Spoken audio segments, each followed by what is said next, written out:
thought that tea with family would end up being the moment I lost my place in their house. I arrived 10 minutes early for tea at my daughter-in-law Kara's Craftsman bungalow in suburban Spokane, carrying a tin of butter cookies and a scarf I'd knitted for her birthday. She liked punctuality. She liked gifts. I thought she liked me. The side gate squealed when I opened it, so I stepped lightly onto the stone path leading to the kitchen, planning to tap on the back door like I always did. Then I heard her voice through the open kitchen window, sharp, laughing, a little too loud. "That old burden has no idea what's coming tonight," she said. Her friend must have been in the room with her because someone snorted and said, "Well, you've been saints for letting her stay this long." Kara replied, "Right? Mark keeps saying she's family, but it's been 3 years of freeloading. I swear, if she spills tea on that couch again, I'm hiring a junk crew for her unit." I didn't drop the tin. I didn't make a sound. I backed away from the window, heart hammering so hard I could hear it in my ears. I moved fast but quiet, like I had as a girl sneaking out of my grandmother's porch to cry alone. By the time I reached the sidewalk, my legs were trembling. The scarf slipped from my purse and floated into the bushes, but I didn't go back. At home, my converted in-law unit, the one I'd helped them build, I locked the door behind me and stood in the center of the room. That same room I'd paid to paint and furnish. The couch, yes, my couch, still had the plastic buttons I'd sewn on to replace the broken ones Kara said were too cheap to matter. I picked up a throw pillow, held it to my chest, then dropped it. I didn't eat that night. Didn't call anyone. I unplugged the kettle and set the butter cookies on the windowsill for the neighbor kids. The ache in my chest wasn't from what she said. It was the final click of a door I hadn't known was closing.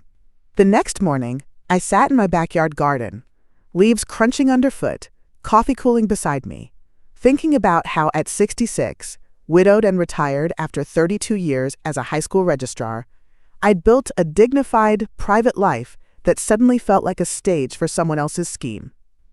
I'd chosen this unit behind their house because it was close to family but gave me space. I paid my way, groceries, electric, sometimes their internet when they said the bill was high. Kara had framed it as generosity. "We'll feel better knowing you're safe back here. Not underfoot, not a burden." That was the language she used when Mark was around. But she'd never say what she really meant when he was in earshot. I ran the numbers in my head like I used to when tracking student credits, calculating what I could move, what I'd need to update, address changes, billing accounts, my will. That morning, the world had tilted. Now I was trying to find the ground again. I looked at the ivy crawling up the back fence, where I'd planted tulip bulbs in April. If I left, they'd bloom without me. I didn't cry. Not yet. Instead, I made a mental list, utility bills I'd paid, repairs I'd arranged. The $52,000 I'd wired from Charles's pension meant to help them over the down payment hump. They called it support. They never called it a loan, but I'd said it aloud more than once. Told Mark one expected it to come back to me if I ever needed it. I wasn't dramatic, wasn't suspicious.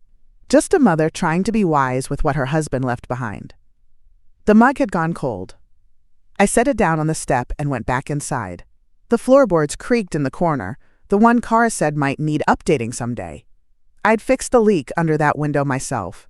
Over the past year, Kara had made jokes about my slowness, my lack of fashion, and my free rent in the converted in-law unit behind their house. Until last week when she'd asked, during a group dinner, whether I'd ever considered assisted living before things got awkward, and I'd finally stopped smiling through it. It wasn't the first time she'd tried to dress cruelty as humor. At Thanksgiving, she'd smirked while telling a story about my boomer tech fails. At my own birthday dinner, she raised a glass and toasted, "To strong genes, will keep her going until 80 at least." These weren't slips. These were probes. Soft jabs, checking whether I'd flinch. Mark would chuckle lightly, eyes flicking between us, and change the subject. But last week's dinner was different. We were 3 couples around Kara's farmhouse table. Her parents had flown in. Her coworker, Rachel, and her husband were visiting from Portland, and she took the moment to showcase herself as the responsible daughter-in-law managing multi-generational living. That's what she called it. "We just want to make sure things don't get messy down the road," she said. "We've read horror stories." Then she looked right at me and added, "Have you thought about, making a graceful exit plan?" No one laughed. Mark reached for the wine and poured without looking up. Her mother fiddled with a ring. I placed my fork down and folded my napkin on my plate. "I wasn't aware I'd entered," I said quietly. Kara's smile thinned. When we got back to the unit that night, I shut the door behind me and leaned against it, breathing like I used to after breaking up a fight in the school lobby. I stared at the mirror above the coat hook, the one I'd picked up at a thrift store in Olympia on a day trip alone. I looked tired. Not weak, not failing, just tired of being tolerated. My church friend Brenda, a former housing counselor, came by that afternoon with lemon bars and a legal pad, and when I told her what I'd overheard, she said firmly, "This smells like coercion, not care," and offered to help me inventory my finances and rights. Brenda didn't gasp or baby me. She didn't say, "Oh no, honey," or launch into a story of someone who had it worse. She listened, took 2 bites of the lemon bar she brought, then set the rest down and clicked her pen. "Tell me everything they've said, every paper you've signed. Dates, names, amounts." I reached for the green accordion folder I'd been stuffing receipts and letters into since the spring. She raised her eyebrows when she saw how thick it was. We went through bank transfers, contractor quotes I'd paid directly, even the screen repair bill from last fall, when Kara told me the window cracked because your fan made the air pressure weird. That had cost me $180. Brenda didn't laugh. She drew a box around the amount and underlined it. "Every expense you covered adds weight. If this goes to mediation, you'll need to show not just presence, but investment." I told her about the rental waiver Kara had asked me to sign back in May. "It looked like an insurance thing," I said, already knowing how it sounded. Brenda held out her hand. I gave her a copy. She read it twice, mouth tightening. "This voids your tenancy rights. It names you as a non-resident occupant. Did you get legal advice before signing this?" I shook my head. She said it was a formality. She flipped the page over, then met my eyes. "They're setting you up to leave without recourse, but they're sloppy about it. If you're willing to push back, there's room to make them sweat." I wasn't used to words like that. Make them sweat. But hearing it, spoken calmly, like a mechanic listing your tire options, made something rise in me. Not anger, not revenge, just a quiet sense of overdue balance. I once thought Kara was a blessing.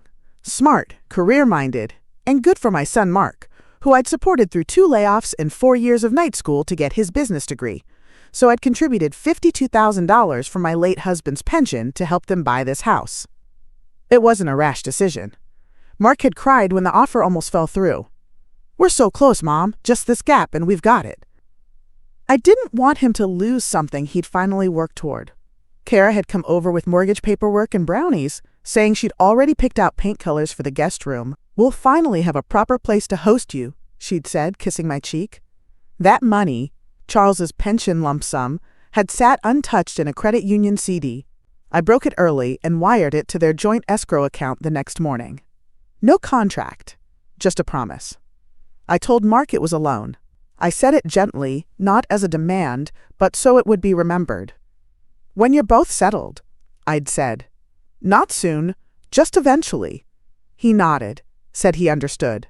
Kara just smiled and said, "We'll make sure you're always taken care of." I wanted to believe that meant something. The day they closed on the house, Kara posted a picture of the front porch on Facebook with the caption, "We did it. First-time homeowners fully independent." I remember staring at the word independent. No mention of the $52,000 that came from the woman unpacking kitchen boxes behind the photographer. Brenda raised both eyebrows when she saw the bank transfer slip. "You didn't even sign a memo line?" I had, actually. "Down payment assistance?" It read. Brenda exhaled. "Not ideal, but it helps. Between that and your documented emails using the word loan, we've got something to work with." That night, I found the photo again on Kara's page. Same porch, same filter. This time, I looked closer. My watering can by the steps, my arms in the background holding a box labeled dishes. Cropped just enough to erase me. When Kara asked me to just sign a quick rental waiver for insurance, I noticed it removed my residency claim but let it slide, trusting her word that it was just a formality in case of inspection. Despite the tightening in my chest, she brought it over, folded in half, already clipped to a pen. It was a Thursday afternoon, hot and still. She knocked lightly, called out, "Hey, hey," and stepped in without waiting. Said the insurance agent needed a few things updated now that the house was in its third year, and it would be so much simpler if I signed off just confirming I was a non-rent paying guest. "It's just a checkbox," she said, breezy. "We need it for the homeowner policy. No tax impact or anything." I skimmed it. A paragraph near the bottom said, "Occupant does not hold tenancy claim or legal right to ongoing residence. Unit is maintained for short-term familial use at owner's discretion." My thumb paused there. I looked up. "Does this affect anything long-term?" Kara gave a half laugh, like I'd asked whether the sky was green. No. Just keeps things tidy for the file," I signed. Not because I believed her, but because after years of smoothing other people's paperwork, I'd trained myself not to be the difficult one. I'd spent 3 decades at the school registrar's desk managing signatures, clarifying forms, nudging parents who were too rushed or embarrassed to read. I should have caught it. I would have caught it if I hadn't still been trying to keep the peace, still hoping she'd come around. Later that night, brushing crumbs from the counter, I realized she hadn't stayed long after I signed. She'd smiled, pocketed the waiver, and left without sitting, without even looking around. No small talk, just task complete. I opened the drawer beside the stove, pulled out the yellow folder where I kept utility bills and pest control receipts, and slid a note inside. Waiver signed July 12th. Asked if it changed anything. Told no. 2 weeks later, she told me I'd need to clear out by fall for renovations and asked me to confirm I'd be gone by October 1st, handing me a typed transition agreement with a sticky note that said, "We'll help with moving, of course." She brought it with a smile, as if she were handing me a birthday invitation. I was sitting on the porch steps, clipping dead leaves from my planter boxes. Kara walked up holding a reusable folder and a cup of iced tea she'd made herself. She didn't offer me any. "We've been going back and forth with the contractor," she said, pulling out the packet. "They can start in October, but only if the unit's cleared. Just wanted to give you time to make a plan." The phrase stuck. Make a plan. Like I'd forgotten how. Like I hadn't raised a son, survived widowhood, or rebuilt a life in a 2-room unit behind their house without asking for a dime in return. I didn't touch the folder. She opened it anyway and pointed to the signature lines. "It's standard," she said, brushing her hair back like she was tired of explaining. "Just formalizes the timeline and makes sure you're not caught off guard." Her tone was syrupy, but the eyes didn't match. They were flat, unworried. The sticky note was pale pink. Her handwriting said, "Happy to arrange movers." Red heart. That little heart was the part that made my stomach turn. I read the agreement. It didn't say where I'd go. It didn't reference the loan. It didn't acknowledge the 10 months I'd covered half the power bill last year, or the new stove I'd paid for when the old one started leaking gas. It stated that I had no standing as a permanent resident, and that my exit by October 1st was voluntary, irrevocable, and final. I didn't sign. I closed the folder and said I'd need to review it. Kara smiled tightly. "Of course. Just don't wait too long. We've got scheduling deadlines." That night, I made 3 copies. 1 went to Brenda. 1 stayed in my drawer. The 3rd I slid under my mattress. By early September, Kara had removed my name from the mailbox, canceled the Wi-Fi in the unit without notice, and sent an email suggesting, I quote, "Explore senior co-living options while you're still healthy," CCing Mark, who only replied, "Let's all stay calm." It wasn't subtle. I walked out one morning to find the mailbox freshly labeled M&K Denning, no separate unit mail accepted. My electric bill, forwarded from the power company, was rubber banded to the top with a yellow sticker, "Return to sender, no such occupant." I stood there, holding it while a neighbor walked by with her dog and gave me that careful half-smile people use when they think you're having a mental lapse. Inside, the Wi-Fi was gone. No warning, just a dead signal and a blinking router. I'd paid for it outright last November, when Kara insisted their household plan didn't stretch that far. I checked the provider account. Access denied. Account closed. Then came the email. Subject line: Future planning check-in. No greeting. Just a bullet list of possibilities, including group senior housing, room rentals in retirement communities, and something called Golden Nest. The closing line read, "We really believe this could be a positive transition for everyone, especially given your current stage of life." My son's name was copied at the bottom like an afterthought. He replied once, "Let's all stay calm and discuss this in person." He didn't call. I forwarded it to Brenda. She wrote back within 10 minutes. "This is called constructive eviction. Keep every piece of it." That evening, I drove to the UPS store and rented a mailbox under my full name. Paid 6 months up front. I sent a change of address form to my bank and asked for statements to be sent in print, not digital. At the counter, the woman asked if I was downsizing. "No," I said. "I'm documenting." When I got home, I snapped photos of the mailbox label and the dark Wi-Fi router. I added them to the folder on my desktop titled Residence Evidence. That night, they staged an intervention dinner with wine and forced politeness, where Kara announced they'd arranged a tour of a senior community for me, and when I declined, she feigned hurt and said she was just trying to help before something bad happened. The table was already set when I arrived. Linen napkins, soft jazz, the nice stemware pulled out. Kara greeted me like I was a visiting aunt, not the woman who lived 30 feet from their kitchen door. Mark barely met my eyes. I knew the rhythm of this kind of evening. Polished, premeditated, and cornered. They served chicken with rosemary potatoes. Kara poured wine before I asked. Mark asked about my garden like it hadn't been ignored for weeks. Then came the turn. "We've been thinking a lot about next steps," Kara said, setting her glass down. "We found a place we think you'll love. Sunrise Ridge. It's bright, social, close to town. And," she added, as if she were offering a spa voucher, "we got you on a tour this Thursday, just to see." I didn't speak right away. I looked at Mark. He shifted in his chair. "You should just check it out, Mom. No pressure." Kara jumped back in. "You deserve care. We've done our best, but we're not professionals. And let's be honest, this unit isn't really safe long term. Imagine if something happened and no one was around to help." She smiled, wide and weightless. "We just want to be proactive." I placed my fork down, wiped my mouth, and said, "Thank you for dinner." She blinked. "You're not even curious?" I said thank you for dinner. Kara sat back, a flicker of something sour behind her eyes. "You're making this difficult. It doesn't have to be." She turned to Mark. "Can you please help me here?" He rubbed his temple. "Let's not escalate." I stood up.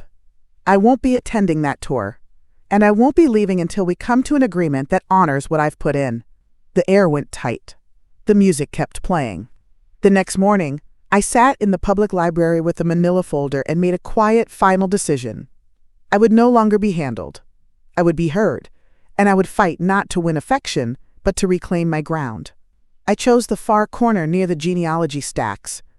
Quiet, tucked away from the noise of kids and phones. I laid everything out on the table. The waiver, Kara's emails, the unsigned transition agreement, printouts of every utility payment I'd made since moving in. My hands didn't shake. They moved with purpose.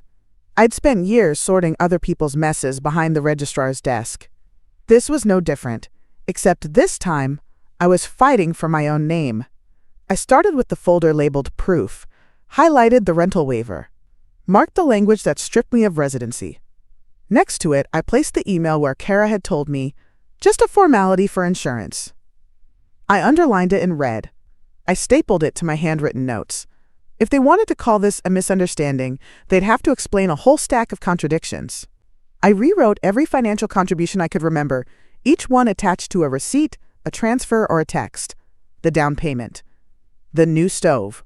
My share of the electric bill the month their heater blew out. I added one more, the $600 plumbing repair I paid for last spring, the one Kara dismissed as your sink, your problem.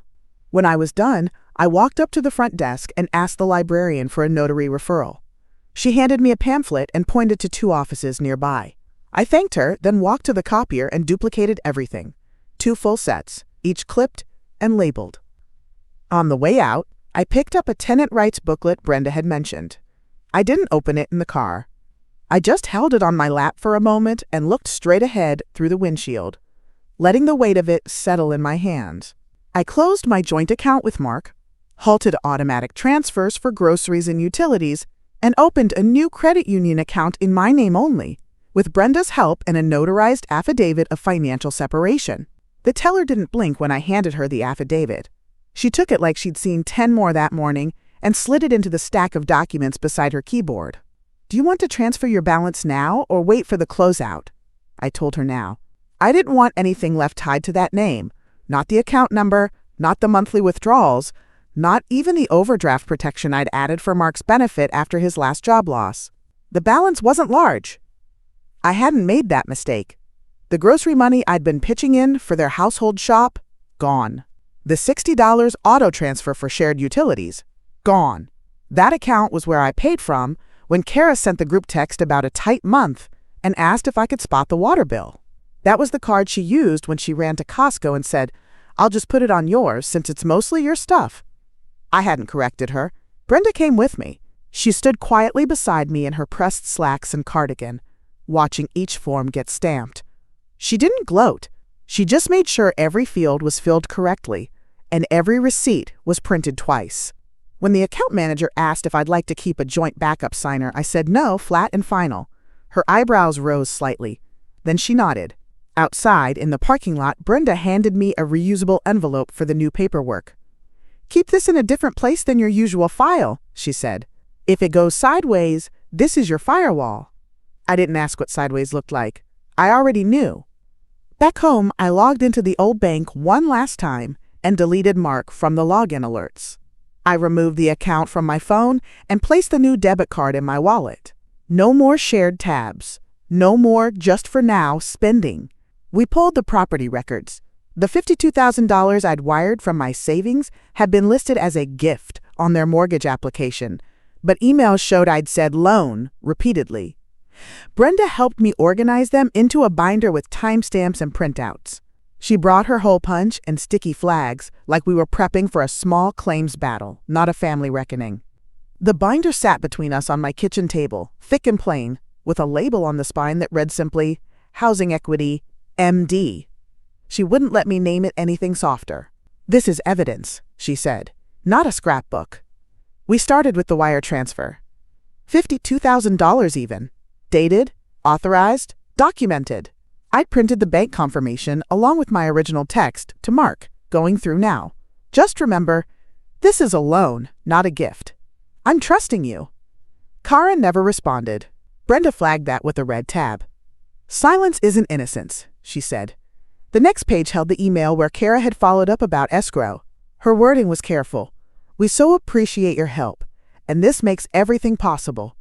We'll make sure you're always looked after." She never used the word repay, but she did write help 4 times. It wasn't airtight, but it was enough to muddy the waters of their tidy version. When we reached the mortgage application copy, Brenda had pulled it through public record search. She tapped the section marked gift funds from family. "This is where they lied," she said plainly, "or at best, where they omitted your terms." I felt the twist in my stomach again, not because I hadn't seen it coming, but because of how neat it looked in that form, like it had been decided, filed, and forgotten all at once. Brenda slid in one last document, a printout of my text message to Mark last year when I asked if he was still keeping track of what I put in. He'd replied, "Of course, Mom. You'll always be part of this. We flagged that too." Brenda recruited her nephew, an assistant at the local housing authority, who confirmed that removing utilities and threatening housing options could fall under informal eviction tactics if I had contributed substantially to the property.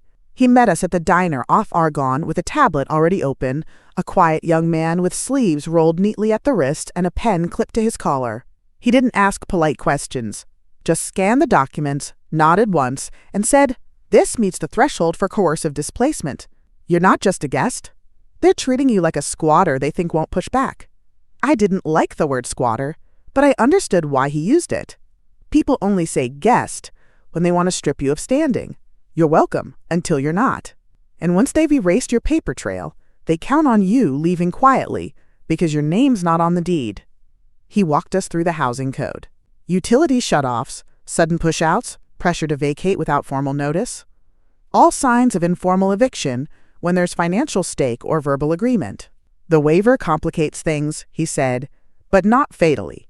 You've got records, shared expenses, documented correspondence. If they try to evict, it won't be clean. He pulled up a template for a demand letter on his screen and asked if I wanted to file a formal complaint. I said not yet. I wanted to give Mark one last chance to act like the man I raised. Still, I printed the form. Back at home, I opened a new folder on my computer and saved the housing code sections he'd emailed me. I screenshotted his notes and backed them up to a thumb drive. Then I sat on my small love seat, legs tucked under, and stared at the one photo I still had framed. Me, Mark, and Charles at Mark's college graduation. Mark had his cap in one hand, my shoulder in the other. Back then, he used to call every Sunday just to check in. I placed the photo face down. Not out of spite, just preparation. There were things coming that sentiment would only interfere with.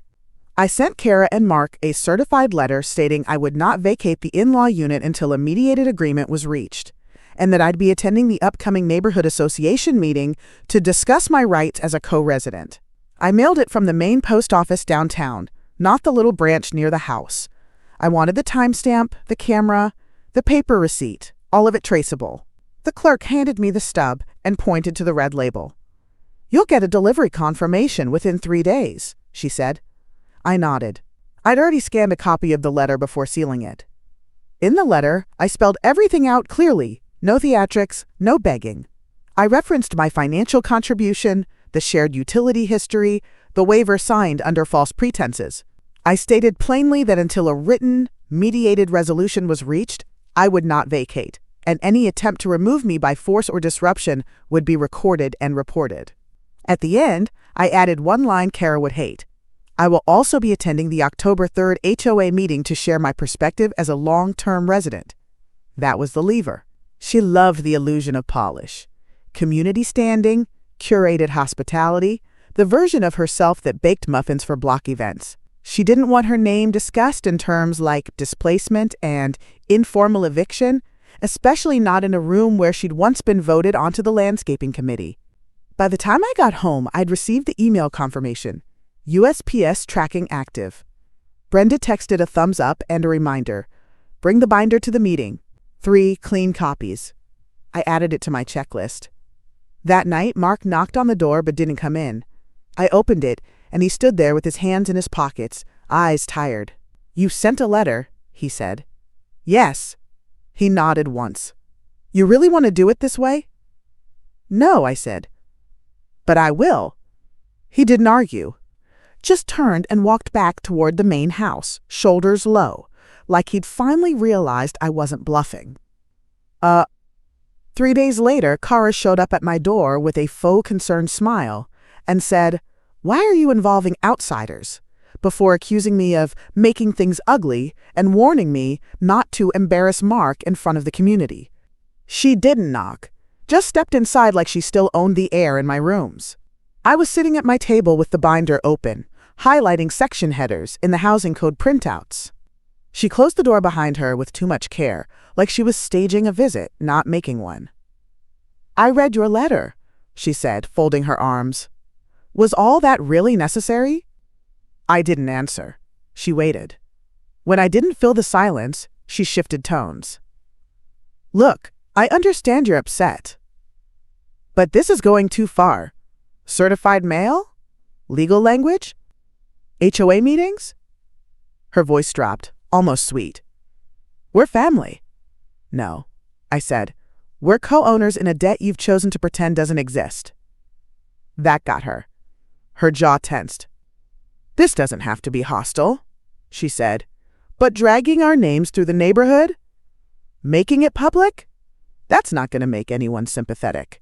You think people want to hear about your grievances? You mean facts?" she scoffed. "You're blowing this up. All you had to do was talk to us." I did. For months. You ignored it. Now it's on paper. She stepped closer, lowered her voice like we were conspiring. You're making Mark miserable. He's stuck in the middle, trying to hold everything together while you treat us like strangers. I stood up, slowly, not because I was angry, but because I wanted her to see I wasn't folding. Mark put himself in the middle when he let you push me out while spending my money. She opened her mouth, then closed it again. Her voice flattened. You think the neighborhood is going to side with you? A tenant without a lease? I held up the binder. We'll find out Tuesday. Her eyes scanned the pages, then flicked back to mine. She smiled. Tight, professional. Don't say I didn't try. Then she left, heels sharp on the walkway.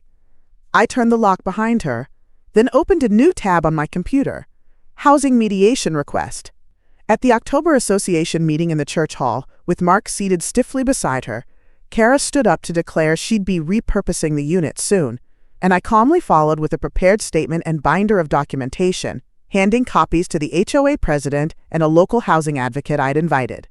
They didn't expect me to show up composed. Kara wore a pearl sweater set and a smile rehearsed to the syllable. Mark looked like he hadn't slept.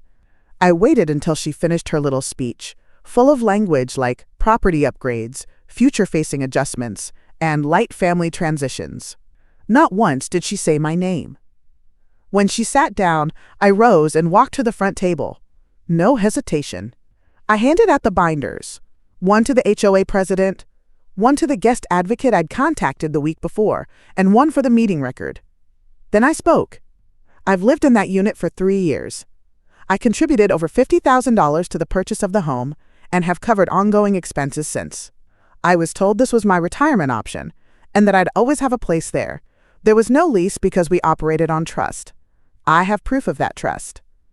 And of its abuse. The room quieted. Even the note-taking stopped.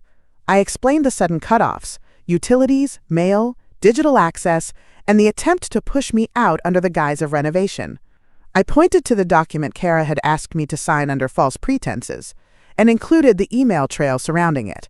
The president skimmed the pages, his brow folding in. The housing advocate looked up midway through and asked, "Has mediation been initiated?" I said yes. Paperwork submitted that morning. Kara crossed her arms. "This is ridiculous," she muttered. Mark said nothing, but it was already too late for retreat. I wasn't asking for empathy anymore. I was establishing harm. By the end of the hour, the HOA president had taken my side materials and said, "We'll need to look into this further."